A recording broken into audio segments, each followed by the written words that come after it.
तो हम देखते हैं अपना सिलेबस कौन कौन सा है। तो सबसे पहले ही हम देखते हैं कि हमारा टॉपिक है संज्ञा। ये एक ऐसा टॉपिक है कि जिसे आपको समझना ही पड़ेगा। यदि एग्जाम का लेवल मीडियम या नॉर्मल लेवल रहा तो आपको नॉर्मल सा पूछेगा, शब्द दे दिया इसमें कौन सी संज्ञा है, या फिर जातिवाचक संज्ञा का उदाहरण कौन सा है, इस टाइप के क्वेश्चन। और यदि एग्जाम का लेवल हाई रहा तो आपको ऐसे पूछेगा कि कौन सा शब्द जातिवाचक संज्ञा से बना है, कौन सा शब्द या फिर जातिवाचक संज्ञा से भाववाचक संज्ञा बनी है, इस टाइप से विशेषण से कौन सी भाववाचक संज्ञा बनी है, इस टाइप के क्वेश्चन आएंगे यदि एग्जाम का लेवल हाई रहा तो संज्ञा टॉपिक को आपको समझना ही पड़ेगा। इसके बाद में आता है टॉपिक दूसरा हमारा सर्वनाम। ये भी एक समझने वाला टॉपिक है। क्यों? क्योंकि सर्वनाम के प्रयोग और उनके प्रकार ये सारे समझ में आए नहीं आए यदि आपको, तो आप कंफ्यूज हो जाओगे कि एक तो सर्वनाम होता है और एक सार्वनामिक विशेषण होते हैं। ज़्यादातर कंफ्यूजन उन्हीं में रखते हैं। तो ये सर्वनाम और विशेषण, इन दोनों के बीच के डिफरेंस को और इनमें जो सार्वनामिक विशेषण होता है और सर्वनाम में क्या डिफरेंस रहता है वो आपको समझना पड़ेगा। एग्जाम में ज़्यादातर मोस्टली चांस रहते हैं वहाँ से क्वेश्चन आने के। तो सर्वनाम एक ऐसा टॉपिक है जिसे आपको समझना पड़ेगा, आपको अच्छा टाइम देना है, इसको अच्छे से तैयार करना है। फिर क्रिया, क्रिया में अकर्मक क्रिया, सकर्मक क्रिया, क्रियाओं के भेद, ये सारे आपको समझने हैं। उसके बाद में तत्सम और तद्भव शब्द, इसमें तो आपको रटना ही पड़ेगा। जितने ज़्यादा हो सके, एक किताब से, दो किताब से, जितने ज़्यादा आप शब्द ढूंढ पाओ, अपना कलेक्शन बढ़ा पाओ, वो आपके लिए इंपॉर्टेंट रहेगा। जितना अच्छा आपका कलेक्शन रहेगा शब्दों का, जितना संकलन आप अच्छा कर सकते हो, जितने ज़्यादा शब्द आप पढ़ सकते हो, वो आपके लिए अच्छा रहेगा। क्योंकि ये टॉपिक समझने का कम है, समझने में सिंपल सी बात है। जो संस्कृत के शब्द हैं वो तत्सम है और जिनमें कुछ परिवर्तन होकर प्रयोग होने लगे हिंदी में वो तद्भव हो गए, इतनी सी बात है।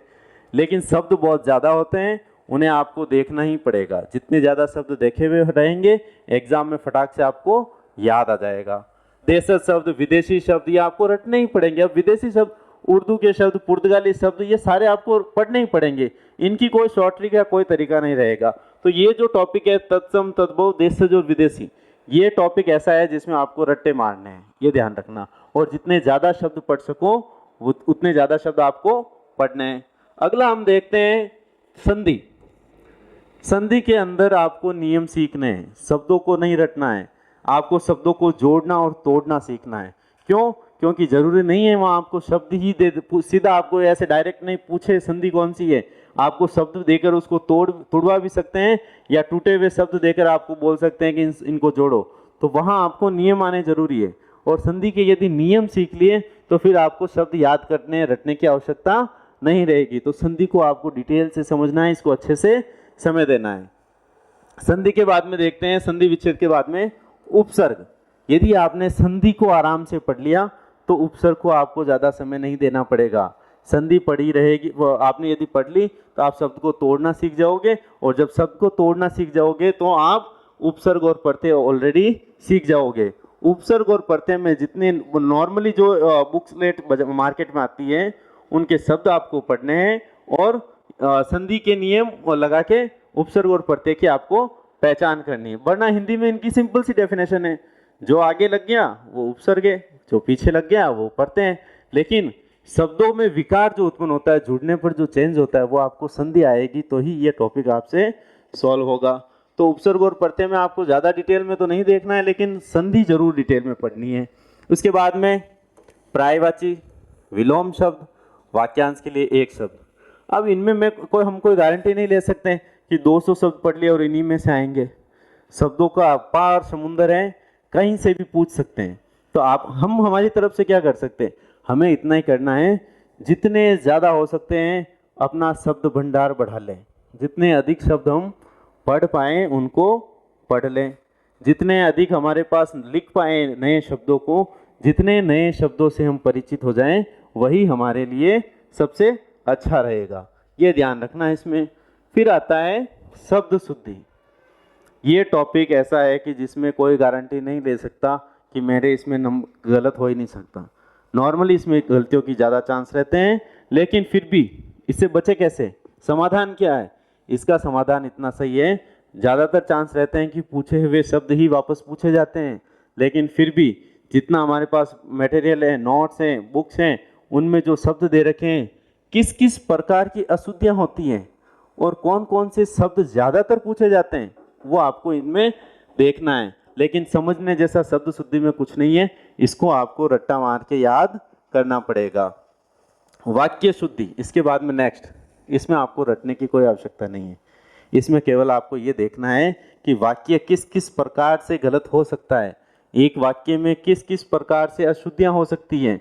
वो आपने यदि आप पकड़ना सीख गए तो आपको कोई भी अशुद्ध वाक्य बना के दे देगा तो आप जल्दी से पहचान जाओगे कि इस वाक्य में इस प्रकार की गलती है, जैसे शब्दों की पुनरावृत्ति, अनुपयुक्त शब्द का प्रयोग, इस टाइप से। आगे हम देखते हैं इसके बाद में, तो इसमें है हमारे पास ये पारिभाषिक शब्द, अंग्रेजी प्रपत्र के मुहावरे और लोकोक्तियाँ, ये आपको रटने पड़ेंगे। मुहावरे और लोकोक्तियाँ वैसे ज़्यादा हार्ड टॉपिक नहीं है, हमारे देसी बोलचाल की भाषाओं के शब्द आते हैं इसमें, ऐसे ही याद रहते हैं। 50% मुहावरे तो हमारे नोट्स के हमें ऑलरेडी याद रहते हैं। हमें ऐसे यूनिक मुहावरे और लोकोक्तियाँ आपको याद करने हैं जो आपने लाइफ में पहली बार पढ़ रहे हो, उनको याद करना है। वरना छोटे मोटे मुहावरे लोकोक्ति तो हमें ऐसे ही याद रहते हैं, लेकिन तैयारी इनकी भी पूरी करके जाना है। जितने ज़्यादा मुहावरे लोकोक्तियाँ आप कलेक्शन कर सको उतने ज़्यादा आपको अपने पास अपना कलेक्शन करना है।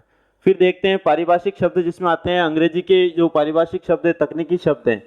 ये एक ऐसा टॉपिक है जिसमें बच्चे समझने की कोशिश भी करेंगे तो समझ में नहीं आ पाता है। कारण क्या है, ये सारे ऐसे वर्ड है जो दैनिक लाइफ में, हमारी दैनिक दिनचर्या में काम नहीं आते। ये केवल पारिभाषिक जो ऑफिशियल लेटर्स होते हैं उसी में काम आते हैं। तो इन शब्दों के लिए अब इनको कैसे याद करें हम, तो इनके लिए आपको इतना ही करना है कि जो आपके बुक्स में, जो आपको नोट्स में हम प्रोवाइड करवा रहे हैं, हाईलाइट करके देंगे। इसमें ज़्यादातर चांस ये रहता है, पिछले साल जो एग्ज़ाम में ज़्यादातर क्वेश्चंस दे रखे हैं नॉर्मली बहुत ज़्यादा रिपीट होने के चांस रहते हैं। फिर भी मान लो रिपीट नहीं हुए तो हमें तो अपनी तरफ से यही करना है कि जितने पारिभाषिक शब्द हमारे पास अवेलेबल हैं उनको पढ़ के जाना है, उनमें से आएगा तो हो जाएगा। हमें केवल वहाँ पर आइडेंटिफाई करना, आंसर तो लिखा हुआ होगा क्वेश्चन में, हमें तो पहचान करनी है, हमें वहाँ कोई मन से सोच के नहीं लिखना है। तो ये जितने भी तकनीकी शब्द हैं, हमें नए नए तकनीकी शब्द देख के जाने हैं नोट्स के अंदर, वहाँ आया तो करना है, वरना इसका कोई शॉर्ट ट्रिक या कोई समझने जैसा इसमें नहीं है। इसके बाद में ये अधिसूचना, विज्ञप्ति, ज्ञापन, परिपत्र, निविदा, ये सारे ऑफिशियल लेटर्स के वर्ड्स हैं। इनको आपको एक बार पढ़ना पड़ेगा और इनको समझने जैसा इसमें कुछ नहीं है, आपको केवल इनकी रीडिंग करनी है और ज़्यादा से ज़्यादा नए वर्ड शब्दों से परिचित होना है। तो ये था हमारा सिलेबस। अब हम क्लासों को करेंगे कंटिन्यू।